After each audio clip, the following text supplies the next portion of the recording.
all, you might not know this. I don't think I've shared this. Hey guys, it's me again in the same shirt.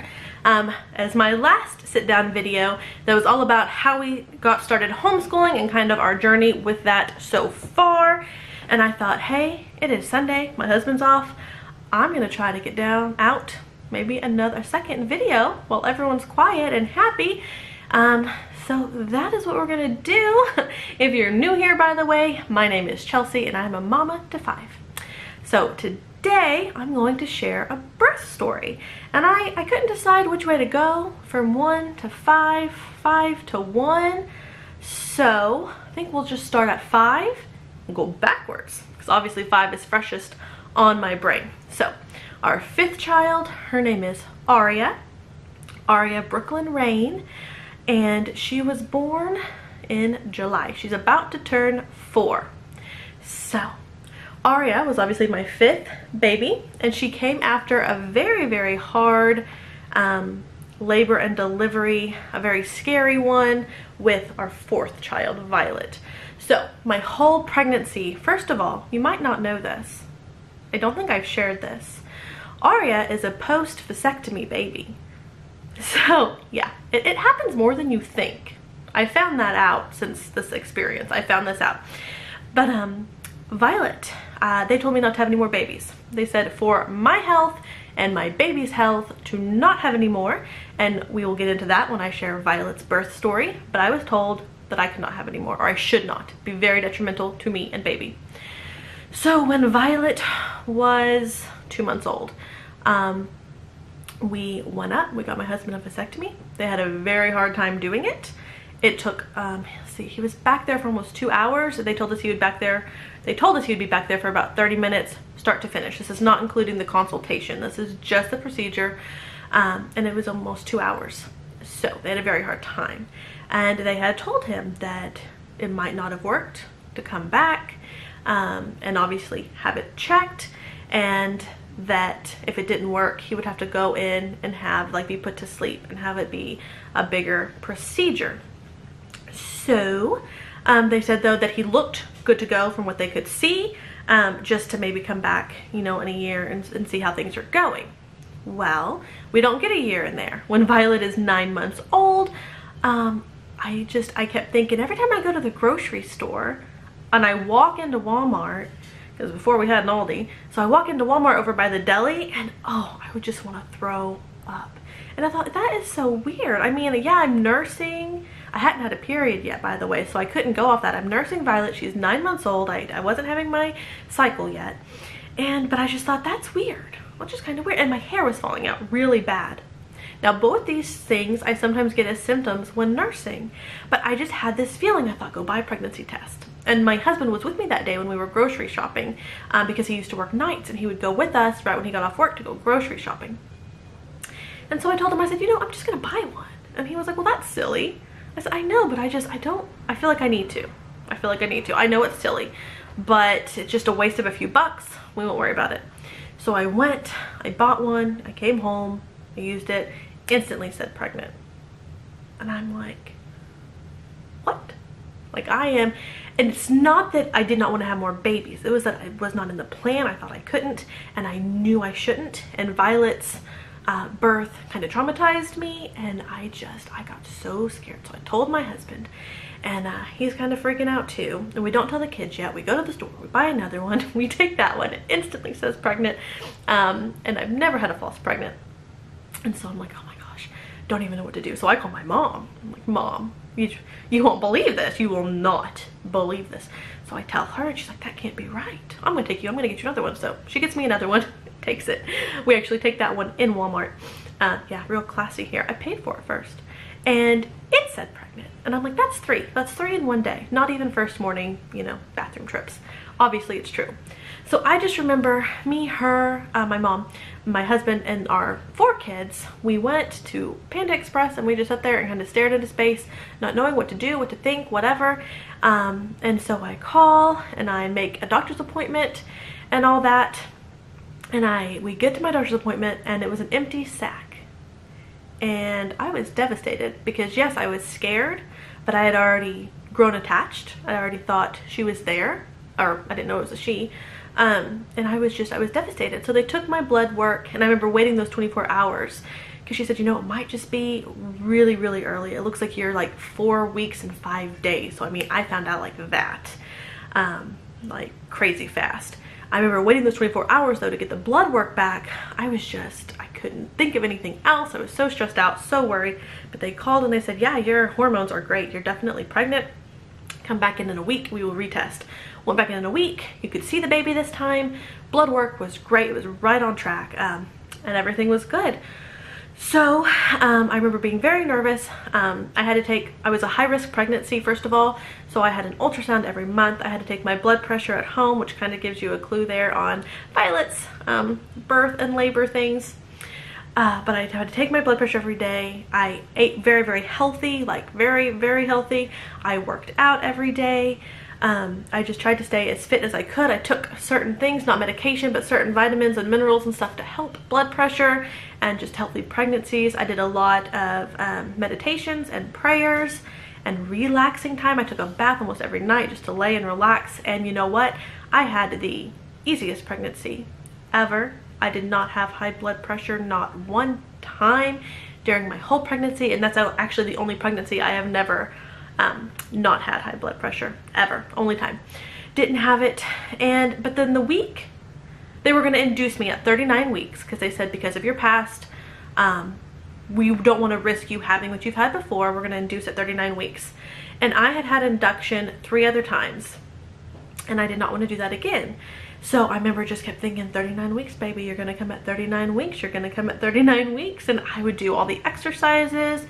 And about a week before, I would even do like little meditation things to help you and your body relax to go into labor. And I started having contractions and just like all the time and just in so much pain, real bad cramps. And I even went in to urgent care once because I thought, I'm having so many contractions. This does not feel right. It's not okay. And they had said, I think this was 3 days before her birth, they said, yeah, you're having contractions, but they're not, you know, labor. You're not in labor. You're a 3, but you're not moving. They kept me and they sent me home. And I remember just feeling miserable and just having still cramps and contractions, but I did not have any infections. There was nothing they could do. They said, just try to lay down and all those things. And they kind of eased up. I remember the day before we were going in for our induction, I went and had all my tires changed and my brake pads changed. I don't know. It was nesting, I guess. It was part of nesting. And just feeling really crampy kind of, but not the consistency of labor, because I've done this 4 times. I kind of know, just every once in a while, just sporadic, real weird. And they weren't too bad, but I do remember kind of holding my stomach so these tire people would hurry up and let me out of there. So I went to sleep that night. I woke up the next morning and Aaron, you know, we're on our way to the hospital. He's like, are you having contractions? I'm like, no. Every once in a while a Braxton Hicks, but not painful. Just I can tell it tightens. Just Braxton Hicks, because it would be like once every 30 minutes. I thought wasn't a big deal. So I get to the hospital for my induction, and of course they weren't setting me up to my Pitocin yet. They just got like a line started. If you don't know, I have had all pain-free births, non-medicated in any way, except for when I've had strep B, and then I've had antibiotics, which was 2 of my births. Aria's was 1 of them. So they got me on my antibiotics and just a line started in case. They always do that in case we need it. So anyway, and they check me and they're like, well, you're at a 5 and you're in labor. No, I'm not. And my midwife was like, yeah, you are. I can tell when a cervix is soft and ready to go and in labor and yours is going. I was like, I don't feel anything. She was like, nothing? I was like, every once in a while it kind of tightens, like a Braxton Hicks, or like if you've been mopping and you're pregnant and your belly kind of gets tight. But that's it. And she was like, well, I'm not going to start your Pitocin. You can stand up, you can use the ball, walk around, and I'll check you in an hour or 2 and we will see. So let's see, that was at like 7 in the morning. And she was born at 3:30. So it was kind of a lengthy labor, but not too bad. So anyway, so I go walk in. I still feel fine. I feel nothing. Every once in a while, my belly gets a little tight. That is it. There is no pain with it. And yeah, we go walk in. I'll try to include some pictures in this video. Violet was 18 months and I carried her around a lot because she wanted to be with me, so I'm holding her and I would sway like and rock with her to kind of just help my cervix open up, and I would be on the ball and we just had a fine time. I did not feel, it was like I had an epidural probably. Every once in a while it would get tight and that was it. And let me tell you, my whole pregnancy, me and my mom and my husband, we were praying for this because I had such a bad labor with Violet. We were just praying, please, please God, let this be okay and be easy. Let it be easy. And my mom kept saying, I'm praying that you don't feel pain. And I said, Mom, that can't happen. She said, I don't care. I'm praying that you don't have pain, because she kind of had a labor like that with me where she didn't really know until like the last. And she had me at home in the bathroom. So she kept praying. I said, Mom, that's not going to happen. But I felt nothing. I felt nothing. My water broke on its own. Not intense. I lost, you know, my bloody show, all that. Didn't even know. The nurse was like, I was standing up and she was like, oh, like, you know, oh, okay. Didn't feel, and they came back and they're like, well, you're a 7. Oh, you're an 8. Oh, you know, and nothing. I felt nothing. So it wasn't until I was a 9. No, I was a 8. And normally I go from like a 5 to done really quick. So my midwife, Leanna, she was like, you're an 8. Why don't you go ahead and like get on the bed? And I said, I just don't feel like laying down. And I had some of my babies in different ways, but so I got on my hands and knees and I'm just rocking on the ball kind of to help, you know, keep things moving along. And I'm rocking on this ball, and then for about 10 minutes, well, it felt like 10 minutes. I think it was actually like 6 is what someone told me. Oh, that was labor. I said, oh, this is it. Oh, I hope this goes really fast. Oh, you know, and so then comes my breathing, and my midwife is just kind of rubbing my back and I'm doing my breathing exercises, and that's when everyone was like, are you okay? And I'm like, no, I'm not okay. And so Leanna says, you know, my midwife, I'm gonna run out, go to the bathroom real quick. You think that's okay? Because you're not in too much pain. I also don't let on to my pain very easily. I keep all that inside. And I said, no, I think so, yeah. So she turns to walk out. And then I realized this is not okay. This baby is coming. And I say, Leanna. And she, really, Chelsea, is what she says, I remember. And she goes over there and baby is coming. So we pushed that baby 2 times and she is out, and she slid her up because I'm on my hands and knees facing the wall. She's obviously behind me. Then she, you know, hands her to me through my back legs, and I grab her and I put her on my chest and I roll over. And that was that. And I mean, obviously we birthed the placenta and that was super easy. And she was just the chubbiest little thing, and she had a little chin dimple, and oh, she was just beautiful. And she didn't cry too bad. She cried a little bit, but oh, I just remember I kissed her face so many times. I was just, the whole time we were in the hospital, I kissed. I think more than any baby. I loved all my babies, obviously, kissed them all the time, but there was just something, it felt like a miracle. Because I wasn't supposed to be able to have her. Here she is. I shouldn't have had more because my health is fine. I was really scared about this labor. This labor was amazing. If everyone could have this labor, we'd probably all have way more kids. Delivery, seamless. I mean, it was amazing. And we had some things in the hospital after we had her. We had to stay, you always have to stay an extra 24 hours if you are strep B. So we have that we had to stay for. And then she had a little bit of jaundice, so she had to be under lights in my room. But I remember it was really hard because I'm one of those, I hold my baby, I don't let him go. And so I would like lean under the lights and hold her to nurse her, because she wanted to be latched on for like the first 3 days of her life, which is fine. It made my milk come in really fast, which helps with the jaundice. But I would lean over and rest my head on the light to nurse her. And I remember missing my babies. I was there for 4 days.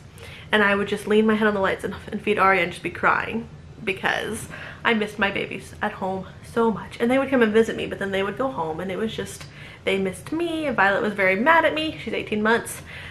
So she didn't want to talk to me when she came to visit me. She didn't want to see Aria the first time. The second time she warmed up. And then for like a month after we got home, if I would walk out of the room, she would cry. So she was not happy with Mama. But Aria had a little bit of jaundice, so she was under the lights a little bit. I guess that's my payment for such an easy labor and delivery. But after that, she was fine. Didn't have any other health issues. I didn't have any health issues after that, and I had the easiest postpartum. Oh my goodness, I don't know what it was that made it. You know, it usually gets worse. Sorry, I got itch my nose.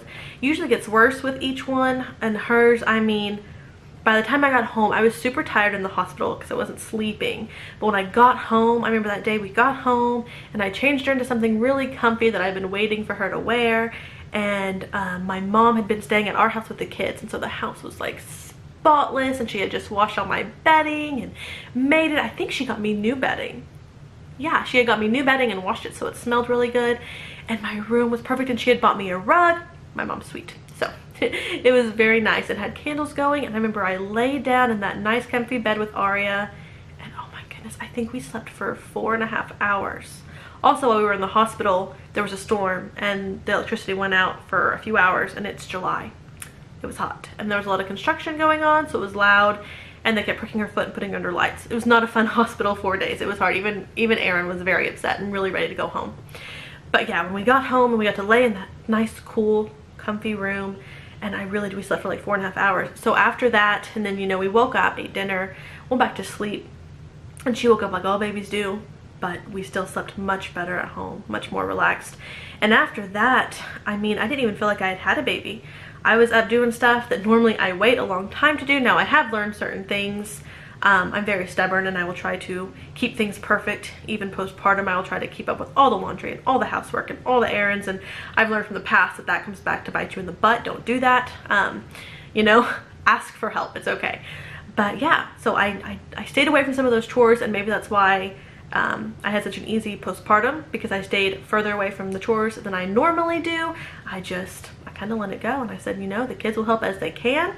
Aaron can help as he can, and the house is not going to look perfect, and we won't have near as much clean clothes, but we will do the bare minimum, and we will survive for the next, like, you know, 6 weeks. So, but yeah, other than that, I felt great, and we just kind of went back, other than some of the chores, to our normal routine. I remember we had to start our homeschool co-op. I think Aria was 6 weeks old, and normally I'm a really big homebody for the first 6 weeks. So it was kind of a jump for me, but it went okay. And yeah, she was just kind of, I remember we got her a onesie, and it said, "When God made me," he said, "ta-da." And that is kind of how the whole thing went.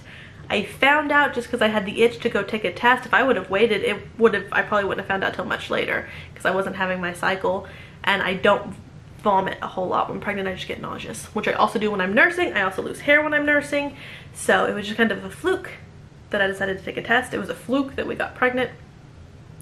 Although I will tell you guys, he has been retested and he is 100% fertile. So unless he goes back and has it redone, you just don't know. That's what people ask, are you done? I say, I have no idea. No clue. So yeah, it was just kind of a ta-da for all of it. And then I did not know I was in labor. If I would not have had the appointment to go in that day and be induced, Leanna told me, you would have had this baby at home, because I did not feel pain until about 6 minutes before she was born. So would have had her at home. But so everything was just ta-da, and that's how we explain all of Aria, who now she's about to be 4, and that is the longest I've ever gone. I've never had a 4-year-old, and not younger kids after that. I've never gone that long. The longest I've gone between babies, not from a baby to finding out I'm pregnant, but baby to birth of next baby, is 2.5 years. No, almost 3. Liam turned 3 weeks after Violet, 4 weeks, 3 or 4 weeks after Violet was born. So anyway, that is that for Aria's kind of longer, because I kind of did the pregnancy too. Really easy pregnancy also, by the way. I was active up till the day I had her, just moving all around, dancing with the kids, climbing through park tunnels, going down slides. It was just a blessing, and I thank God all the time for that. So that is it for today. I'll share the other 4 birth stories maybe a week apart, and we'll just keep going backwards. So I hope you guys enjoyed it. I would love to hear some of your birth stories down in the comments below. Be sure and give this video a thumbs up, subscribe if you haven't, and I'll see you guys next time. Bye y'all.